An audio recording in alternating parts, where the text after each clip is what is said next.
Grace Washington was 74 years old and running out of time to find her daughter. What she didn't know was that the dying Hell's Angel bleeding on Route 45 held the key to a miracle she'd prayed for her entire life. Lightning split the Texas sky as Grace knelt in the pouring rain beside a twisted Harley-Davidson. Blood pooled beneath the massive biker's head, his Death's Head MC patches soaked crimson in the storm. Grace's weathered hands moved with practiced precision, pressing torn fabric against his wounds. Most people would have driven past. Most people would have been terrified of the skull tattoos, the leather vest, the reputation that came with those patches. But Grace Washington saw only what her nursing training taught her to see, someone dying who could still be saved. At 74, Grace thought her time for miracles had passed. But as thunder crashed overhead and she fought to keep this stranger alive, Grace had no idea she was touching the one person on earth who could grant her lifelong wish. The photograph tucked in his vest pocket, barely visible in the storm, would soon change everything. But 3 days earlier, Grace Washington was facing the reality that some dreams might die with us. Grace opened Washington Flowers at dawn Tuesday morning, the same routine she'd followed for 30 years.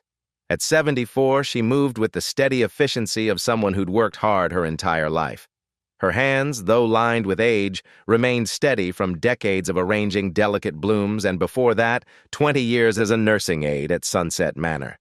The brass bell above her door chimed as Mrs. Carter shuffled in for her weekly bouquet. "Morning, Grace. The usual irises for my Harold's grave?" "Of course, honey." Grace's fingers worked automatically, selecting the perfect purple blooms. Harold had been gone 8 years, but Mrs. Carter never missed their Tuesday ritual. Grace understood. Some loves transcend death. As she wrapped the flowers in tissue paper, Grace caught her reflection in the shop window. When had those lines around her eyes grown so deep? When had her hair become completely silver? Next month marked her 75th birthday, and something about that number felt final. Not because she was sick, Grace was remarkably healthy for her age. Her doctor called her a medical marvel with the blood pressure of a 50-year-old and the energy to work 10-hour days. But time had a way of closing doors, and Grace was starting to accept that some wishes might never come true. After Mrs. Carter left, Grace climbed the narrow stairs to her apartment above the shop.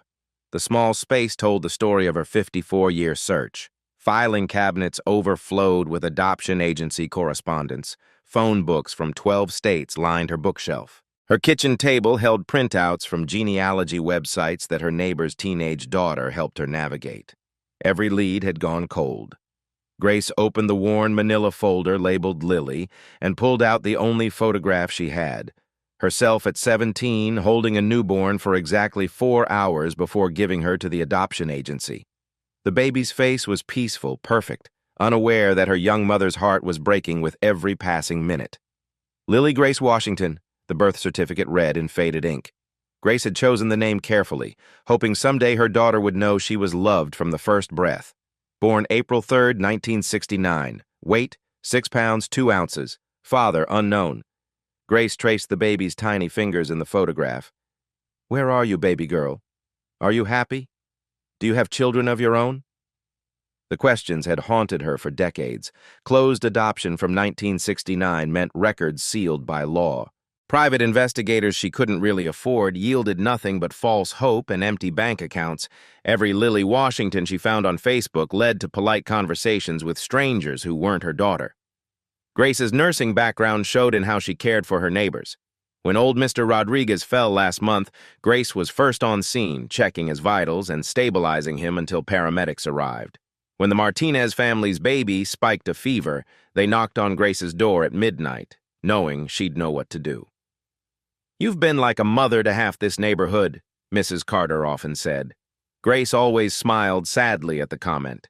She'd been everyone's mother except to the one who was actually hers. 20 years at Sunset Manor taught her to handle medical emergencies calmly.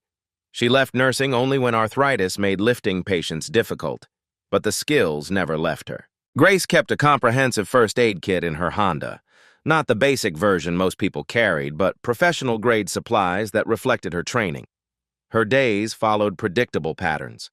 Open the shop at 7, arrange flowers for weddings, funerals, anniversaries, help elderly customers who treated her like family, close at 6, climb upstairs to her small apartment and stare at Lily's photograph until sleep came. The dreams had intensified recently. Always the same scenario, a young woman with Grace's eyes standing in the flower shop saying, "Mama Grace?" Grace would reach out, desperate to see the woman's face clearly, but always woke before the moment of recognition. At 74, Grace felt urgency she'd never acknowledged before, not from illness, but from the mathematics of life. If Lily was alive, she'd be 54 now. Grace might have 10 good years left, maybe 15 if she was lucky. But every year that passed made the search harder, made reunion less likely. Grace had made a decision. After her 75th birthday next month, she'd stop the active searching. She'd keep the flower shop open as long as she could, hoping Lily might someday walk through the door. But the private investigators, the website searches, the letters to adoption agencies, she'd let those go. Some wishes, she'd realized, might be too big for one lifetime. That evening, Grace prepared for her weekly volunteer shift teaching CPR at the community center. 15 years she'd maintained this commitment to the Red Cross, her way of giving back the medical skills Sunset Manor had taught her. At 74, she was the oldest instructor, but her steady hands and calm demeanor made her invaluable for training nervous first-time students. As she gathered her teaching materials, Grace whispered the prayer she'd said every night for 54 years. "Lord, let me find my Lily before I'm too old to be the mother she deserves." She had no idea that prayer was about to be answered in the most extraordinary way imaginable. But first, she had to drive home on Route 45.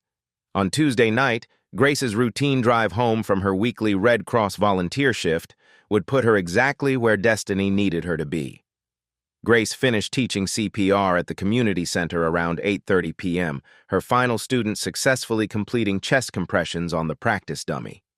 "Remember," she told the young father as he packed up, "if someone's not breathing, you're their only chance. Don't hesitate." The weather forecast had missed this one completely. What started as light drizzle during her class had transformed into a violent thunderstorm. Grace stood in the community center doorway, watching sheets of rain pound the parking lot. "You sure you don't want to wait it out, Grace?" asked Marcus, the center director. "This storm looks nasty." Grace shook her head. "I've driven through worse, honey. Besides, Mrs. Carter worries if I'm out too late." She pulled her jacket tight and hurried to her Honda, the reliable car she'd maintained for 12 years because buying new seemed wasteful when this one ran fine. Route 45 was deserted. Most sensible people avoided this winding back road in good weather, let alone during a storm like this. Grace chose it because it passed the old Baptist church where she'd been baptized at age 8. Something about seeing that white steeple always brought her peace, especially after teaching life-saving skills that reminded her how fragile existence could be. The windshield wipers fought a losing battle against the torrential rain. Grace leaned forward, squinting through the darkness. Visibility dropped to maybe 20 feet. She should have listened to Marcus and waited, but the decision was made now. Lightning illuminated the road ahead in stark, terrifying detail. Grace slammed the brakes, her Honda skidding on the wet asphalt before coming to a stop. Through the storm, she could see the twisted wreckage of a massive Harley-Davidson wrapped around the guardrail. Steam rose from its engine, mixing with the rain in ghostly wisps. 30 feet away, a man in full leather lay motionless on the wet pavement. Grace's nursing training kicked in before fear had time to register. She grabbed her emergency flashlight from the glove compartment and her comprehensive first aid kit from the trunk. The Death's Head MC patches on the man's vest were clearly visible even in the storm. Skull imagery, fierce reputation, the kind of biker most people crossed the street to avoid. But Grace saw only what 20 years at Sunset Manor had taught her to see. Someone dying who could still be saved. She knelt beside him, rain soaking through her jacket in seconds. His breathing was shallow but present, pulse weak but detectable. The head wound bled profusely. Scalp injuries always looked worse than they were, but the blood loss was still dangerous. "Sir, can you hear me?" Grace checked his airways, tilting his head slightly to prevent choking. No response. His skin felt cold and clammy, classic signs of shock setting in. Grace estimated he'd been here maybe 10 minutes. Long enough for significant blood loss, but not so long that it was hopeless. She had a window to save him, but it was closing fast. Route 45 was notorious for poor cell reception, and this storm had knocked out what little service existed. Grace pulled out her phone anyway. No signal. She was this stranger's only chance, just like she'd been Lily's only chance 54 years ago when she'd carried her to term despite having nothing. The isolation factor terrified her. This winding road saw maybe 5 cars on a good day. In weather like this, she might be the only person to pass for hours. Grace positioned her Honda with emergency flashers on, creating the only warning for other motorists. But in this storm, few people were driving this route. Grace opened her first aid kit. Not the basic version most people carried, but professional-grade supplies reflecting her medical background. Gauze, pressure bandages, instant cold packs, even a small oxygen canister she kept for elderly neighbors who sometimes needed assistance. The man's condition deteriorated as she worked. His breathing became more labored, pulse weakening. Grace recognized the signs she'd seen too many times at Sunset Manor: shock progressing toward organ failure. Without immediate intervention, he'd die within the hour. At 74, Grace wasn't as strong as she once was, but her nursing experience compensated for physical limitations. She knew how to position her body for maximum leverage, how to conserve energy while maintaining pressure on wounds, how to read vital signs by touch when visibility was poor. As Grace worked, a small photograph fell from the man's vest pocket. Rain immediately threatened to destroy it, so she instinctively protected it without looking closely, tucking it safely inside her own jacket. Something about how carefully it had been positioned suggested it was precious to him, possibly his most treasured possession.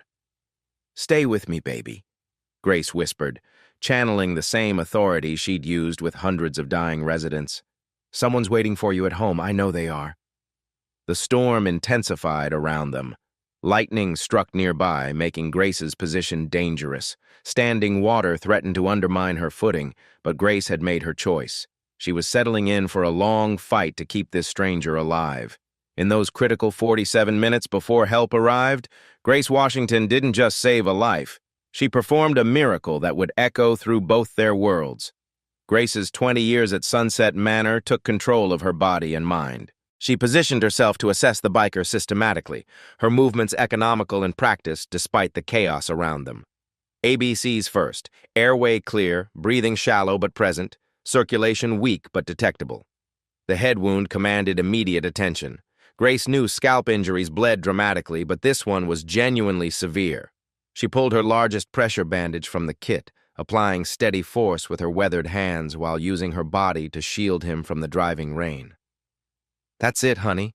Breathe with me," Grace spoke continuously, her voice cutting through the storm with the same calm authority she'd used at hundreds of deathbeds. "In and out. Someone's waiting for you to come home." Minutes 1, 8. Grace worked methodically, checking for additional injuries while maintaining pressure on the head wound.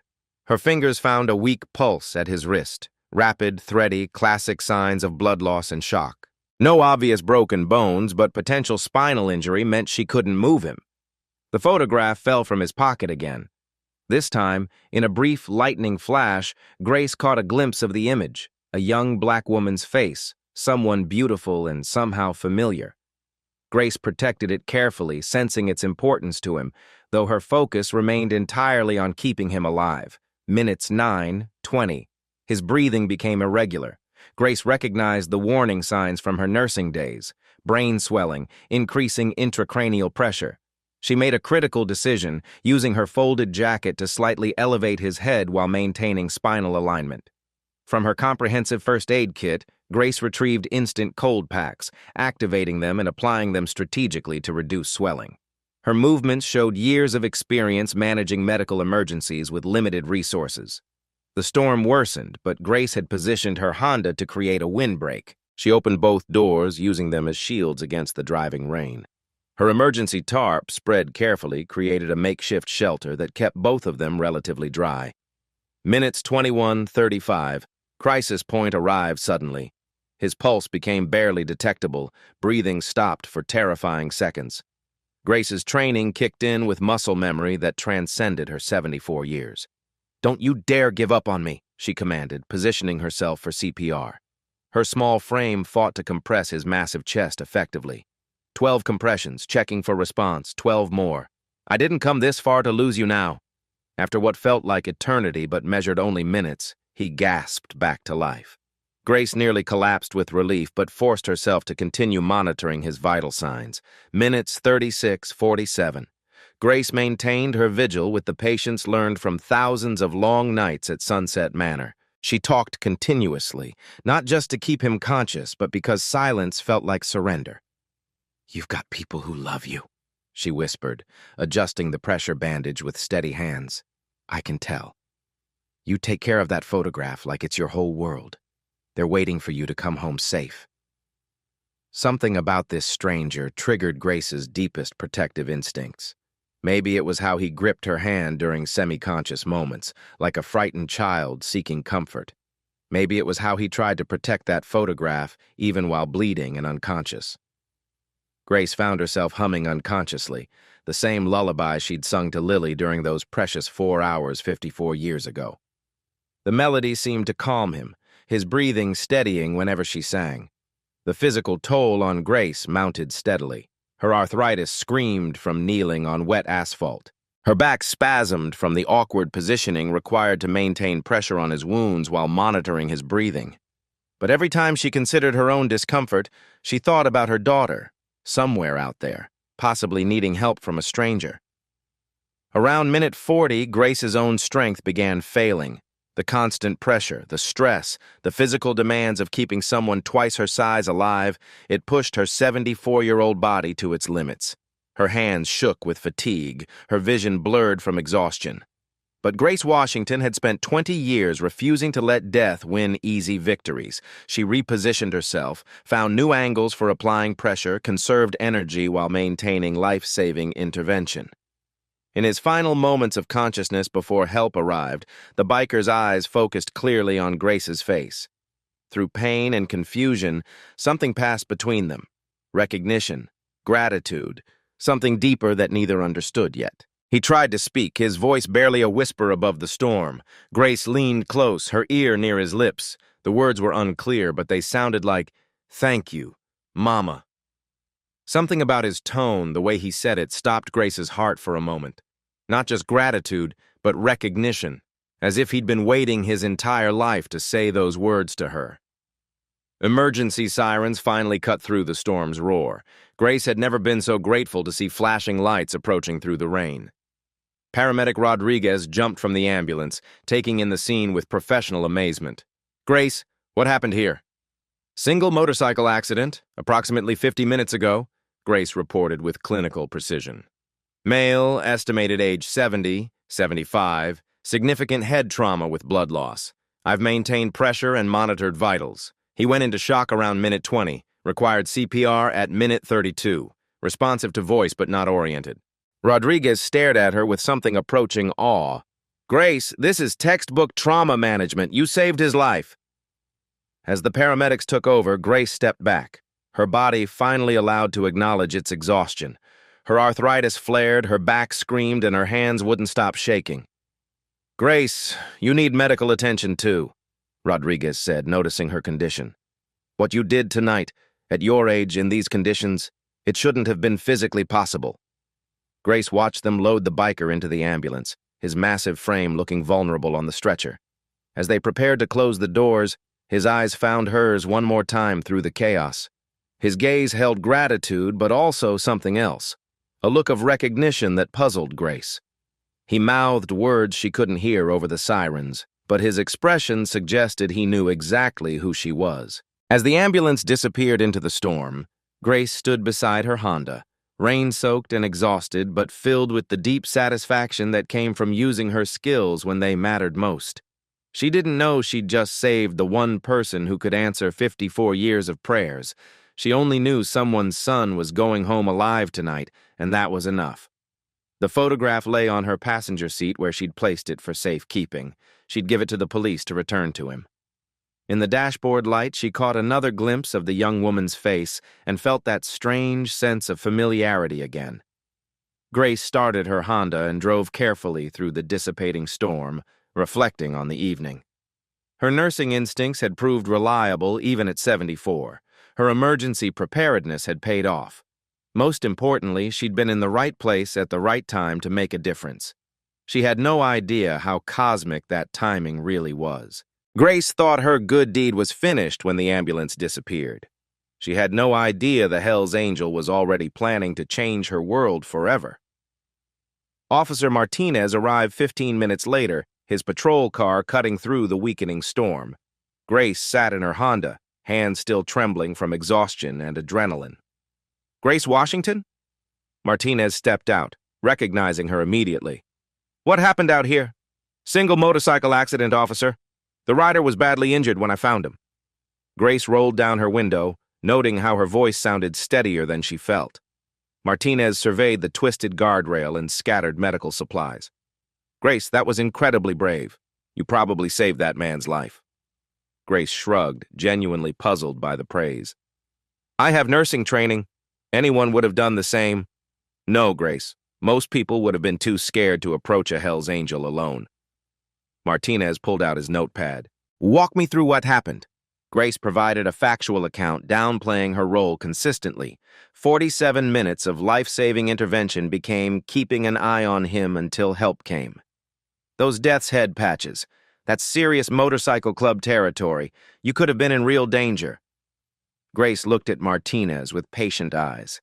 "Officer, he was bleeding and unconscious. Nothing else mattered." "Did you notice any identification or personal effects?" Grace pulled out the protected photograph.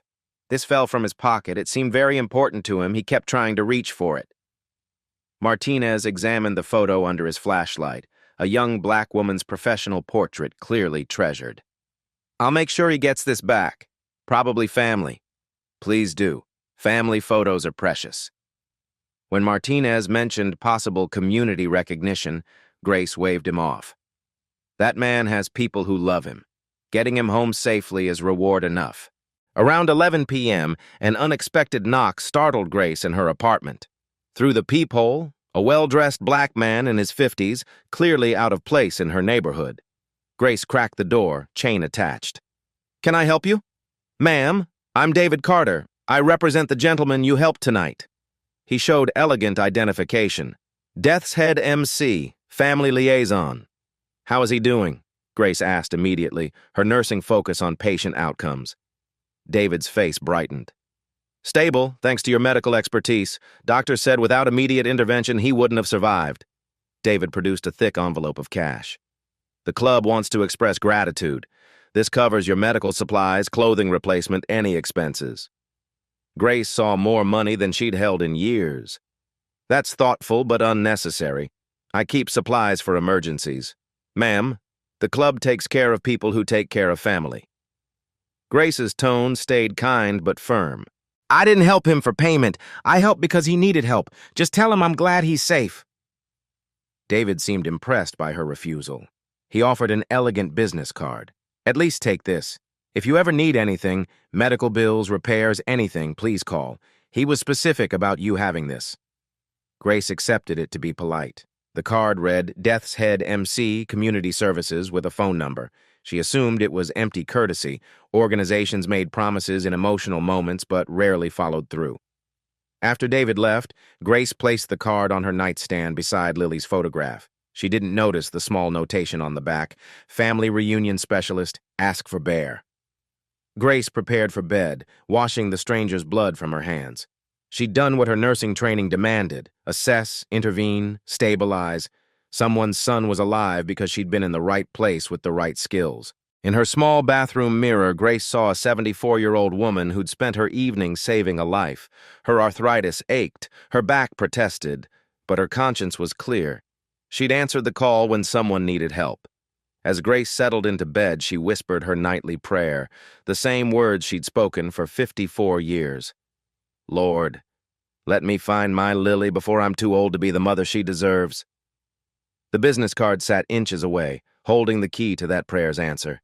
But Grace slept peacefully, unaware that the most important night of her life was just beginning. Tomorrow would bring signs that the stranger she'd saved was planning to change her world forever. Over the next 48 hours, signs began appearing that Grace had saved someone far more important than a simple biker, and that he was planning something extraordinary. Wednesday morning brought the first surprise.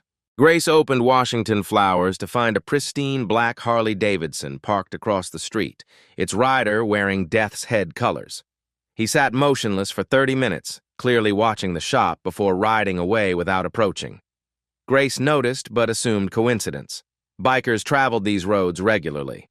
Around 10 a.m., a delivery van pulled up. The driver struggled with the largest flower arrangement Grace had ever seen. Easily $400 worth of exotic orchids and roses arranged in an elegant crystal vase. "Grace Washington?" The driver checked his clipboard twice. "This is for you." The card read in elegant script. "From the Death's Head family, thank you for bringing our brother home safely." Mrs. Carter, picking up her weekly irises, stared wide-eyed. "Grace, what exactly did you do Tuesday night?" Grace examined the expensive blooms, puzzled. "I helped someone who was hurt. This seems like too much for that." Throughout the day, 3 phone calls came asking about the lady who helped Boss. The callers were respectful but clearly gathering information, her health status, living situation, family circumstances. Grace answered politely but grew increasingly confused by the attention. Thursday brought escalation. Grace stopped for her routine oil change only to find her Honda already serviced and detailed to showroom condition. "Grace, someone called this morning and paid for everything," Mechanic Joe explained, seeming as confused as she was. "Full service, new tires, brake inspection, it came to $847. They said you'd understand." Grace stared at her gleaming car. "I don't understand at all." The black Harley appeared again, this time with its rider sitting at the cafe next door, maintaining clear visual contact with her shop. When Grace waved politely, he touched his helmet respectfully but kept his distance. Thursday afternoon brought David Carter's return, his energy different, more anticipatory, almost excited. "Ma'am, I have a message from my boss. He's being discharged tomorrow and specifically requests a meeting. There's something important he needs to discuss." Grace's nursing instincts kicked in. Is he having complications, post-concussion syndrome? Does he need medical follow-up? David shook his head with a mysterious smile. "Ma'am, it's nothing medical. He says Tuesday night changed more than just his life." David pulled out a folder. "Without violating your privacy, can I ask, have you ever been separated from family? Lost touch with someone important?" Grace's heart skipped, though she didn't understand why. "Why would you ask something like that?" "Boss has been searching for someone for a very long time. Tuesday night, he got his first real clue in 15 years. David stood to leave, his expression suggesting he knew secrets that could change everything. "Ma'am, what if I told you that saving his life might have been the answer to both your prayers?" That evening, Grace held David's business card, studying the back notation she'd missed before. "Family reunion specialist, ask for Bear." The words triggered inexplicable hope mixed with fear. Could this possibly connect to her search for Lily? Tomorrow would bring answers that would change everything. Friday morning would reveal that Grace Washington hadn't just saved a Hell's Angel. She'd found the one person who could grant her lifelong wish in the most impossible way. Grace arrived at Regional Medical Center clutching David Carter's business card, her mind racing with questions she couldn't articulate. David escorted her through corridors she'd never seen, the VIP wing with private rooms, personal nurses, and security that suggested this patient was far from ordinary. "Ma'am, before we go in," David stopped outside room 314. "I need you to understand something. Boss isn't just any Hell's Angel. He's what we call a family finder." Grace's heart began racing. "A family finder?" David nodded gravely. "Someone whose life mission is reuniting separated families. Boss has been searching for someone for 54 years. Tuesday night, when you saved him, he realized God had sent him exactly who he was looking for." Grace's hand trembled on her purse strap. 54 years, the same amount of time she'd been searching for Lily. David opened the door. "Ma'am, I'd like you to meet Tommy Washington. Most people call him Bear." The transformation was startling. Without blood, leather, and emergency chaos, Grace saw a distinguished black man in his 70s. A clean-shaven face revealed gentle features lined with character. The hospital gown couldn't diminish his natural dignity, and those eyes, kind, intelligent, familiar somehow. "Ma'am," Bear stood respectfully as she entered, "my name is Tommy Washington. I've been looking for you for 54 years. Grace's oxygen caught in her throat. "Looking for me? But how could you possibly—" Then the last name hit her like lightning. "Washington?" Bear pulled out a worn photograph with hands that shook slightly. "This is my adopted daughter, Lily. She was born April 3rd, 1969. Her birth mother was listed as Grace Washington, age 17. The world tilted.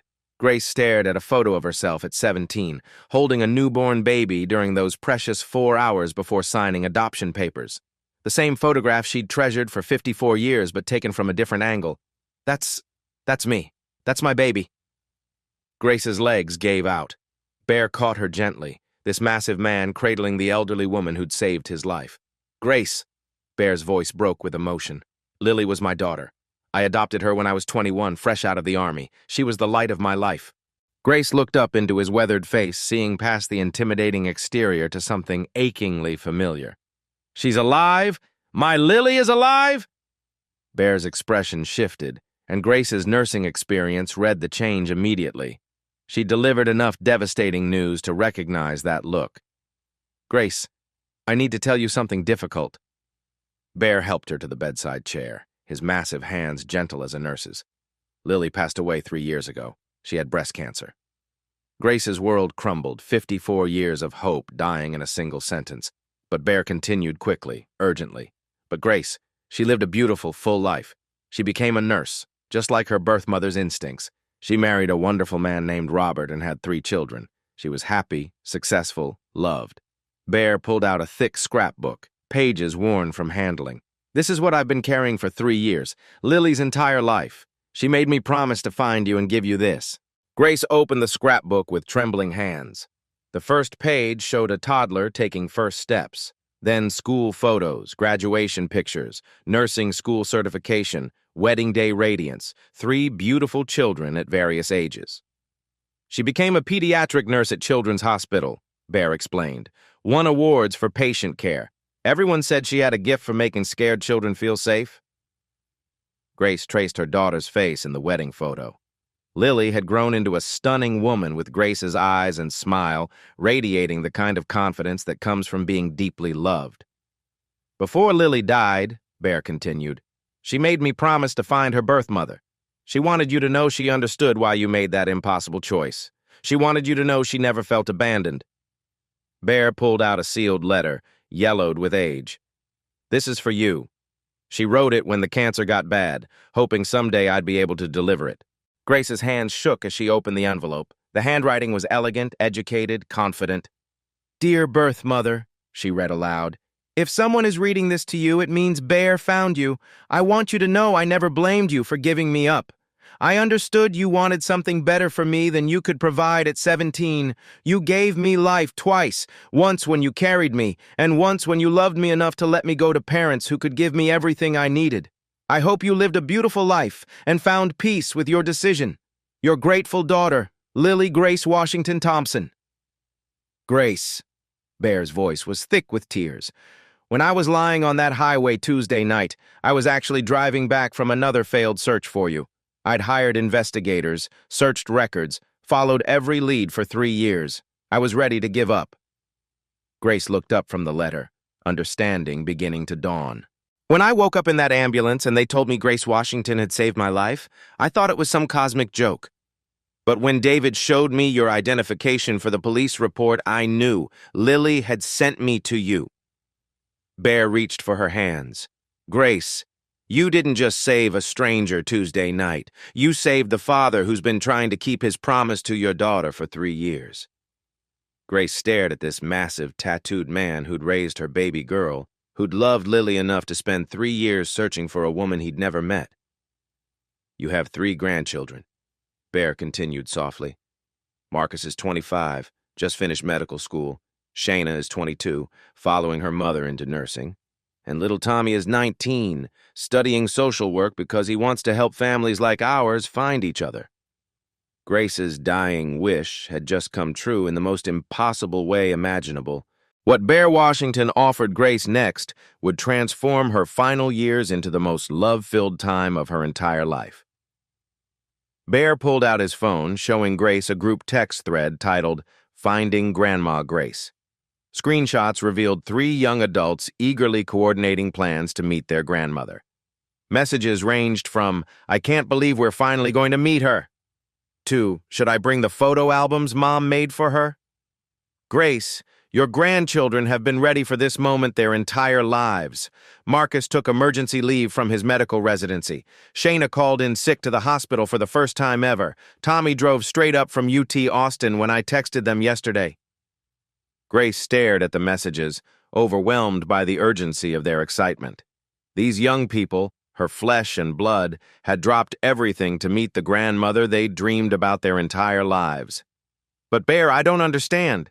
I'm just an old woman who runs a flower shop. I don't know how to be a grandmother. I missed their entire childhoods." Bear's weathered face broke into a gentle smile. "Grace, you risked your life Tuesday night to save a complete stranger in a thunderstorm. You think kids who've been praying to meet their grandmother won't adore you?" Bear showed photos on his tablet, a beautiful property outside Austin with 5 houses scattered across rolling hills. "This is our family compound. 200 acres that Lily helped design before she got sick. We've kept her house exactly as she left it, hoping someday you'd come home to us." Grace studied the pictures.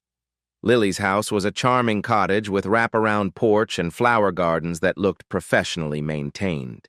"It's beautiful, but Bear, I can't just abandon my life, my flower shop, my neighbors who depend on me." "We're not asking you to abandon anything," Bear interrupted gently. "We're offering to expand everything you already love. The compound has 40 acres perfect for flower farming. You could grow inventory for the biggest events in Central Texas." David Carter, who'd been quietly observing, opened a thick folder. "Mrs. Washington, we've prepared some options for your consideration." The first document outlined the sale of Washington flowers to a local chain, with Grace retaining management oversight and profit sharing. Your neighbors could keep their jobs, your customers would still have their flower shop, but you'd have the financial security to make choices instead of working out of necessity. Grace examined the numbers with growing amazement. The sale price was triple what she'd estimated the little shop was worth. "But more importantly," Bear continued, "you'd have family. Marcus is completing his residency in family medicine. He wants to set up practice near the compound so he can be close to home. Shayna's applying to Austin Hospital so she can help care for you. Tommy's deferring graduate school for a year because he says meeting his grandmother is more important than any degree." Bear pulled out printed emails from the grandchildren.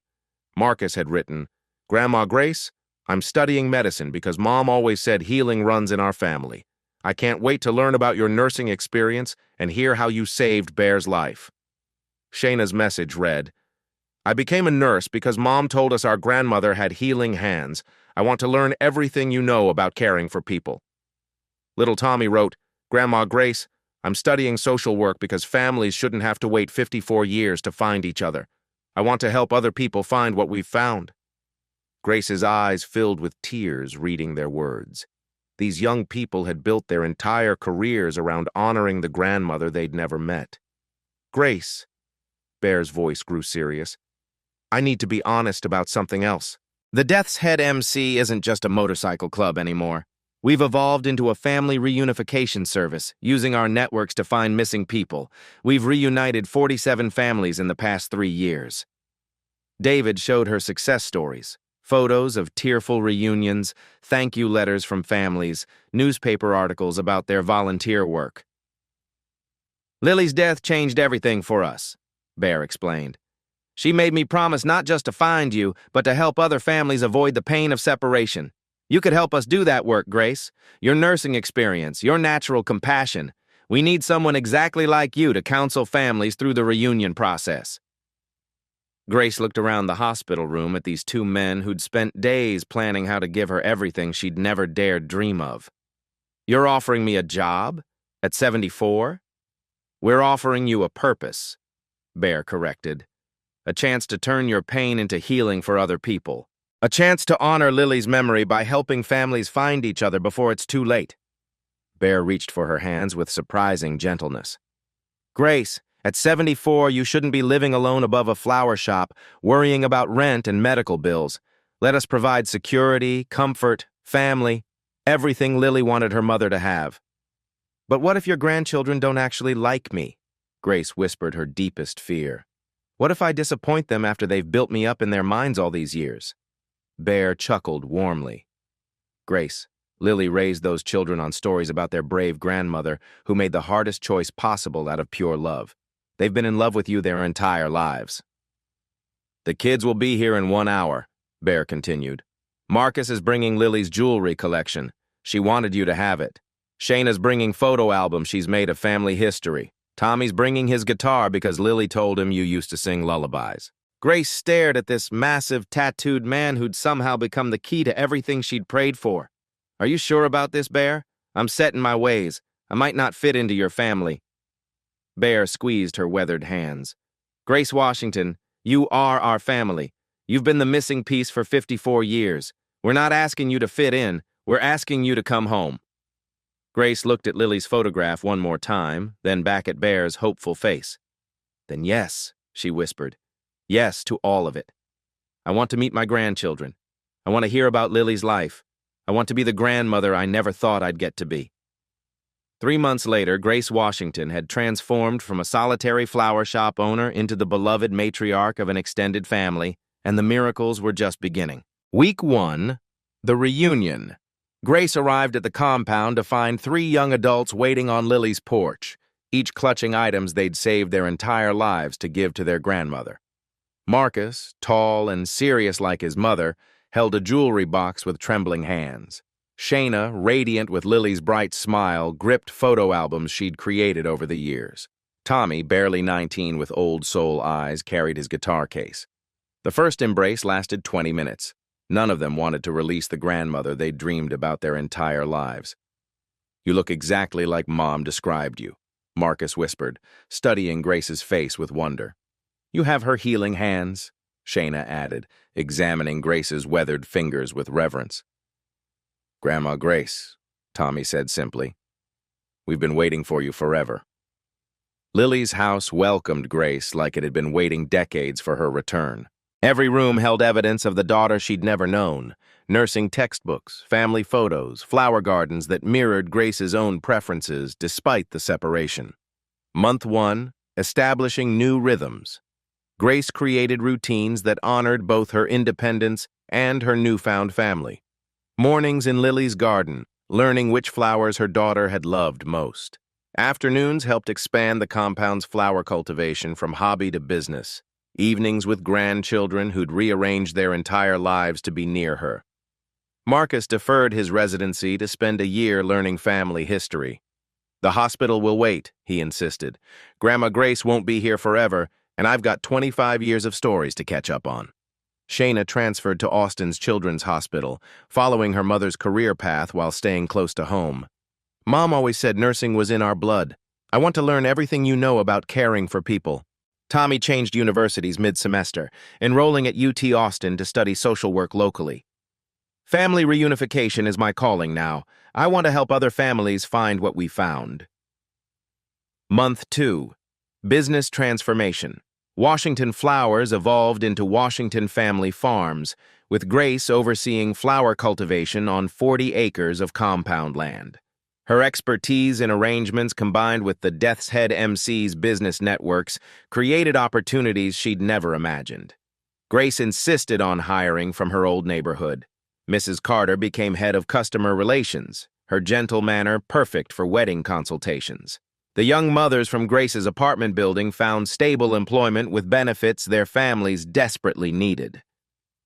I always took care of people with whatever I had, Grace told a local reporter. Now I can actually solve their problems instead of just worrying about them.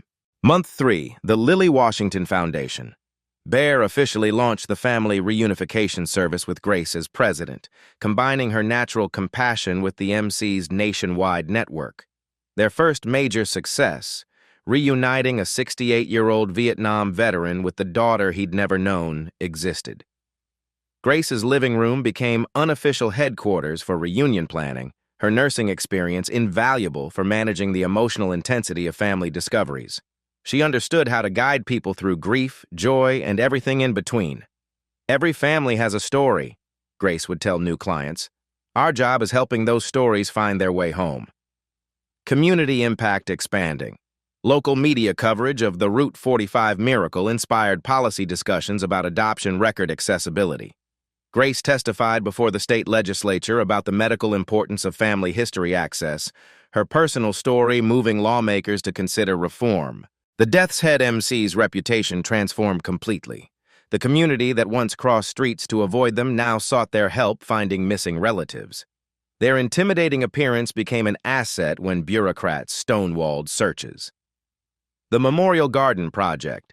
Construction began on the Lily Washington Memorial Garden at Austin Children's Hospital, designed as a healing space for families facing medical crises. Grace worked with architects to create areas for reflection, hope, and reunion. Lily spent her career helping scared children feel safe, Grace explained at the groundbreaking ceremony. This garden will continue her work even after she's gone. Educational initiatives. Marcus established the Grace Washington Scholarship for nursing students from single-parent families. Shayna created a mentorship program pairing experienced nurses with students interested in family counseling. Tommy developed the first university curriculum focused specifically on adoption and reunion services. 6 months later, the foundation had helped reunite 89 families and counting. Grace's weekly schedule included reunion counseling, garden therapy sessions, and coordination with adoption agencies nationwide. At 74, she was busier than she'd ever been, but purposefully so. Grace's transformation from lonely flower shop owner to family matriarch proved that it's never too late for miracles. Her story inspired hundreds of separated families to resume searches they'd abandoned, believing that if Grace could find family after 54 years, anyone could. I thought my story was ending that night on Route 45, Grace would tell reporters. Turns out it was just beginning. 1 year after Grace Washington saved a dying Hell's Angel, she would prove that some miracles create even bigger miracles. Grace insisted on returning to the exact spot on Route 45 where she'd found Bear 12 months earlier. The anniversary pilgrimage included her 3 grandchildren, 47 Death's Head MC family members, and dozens of families they'd helped reunite.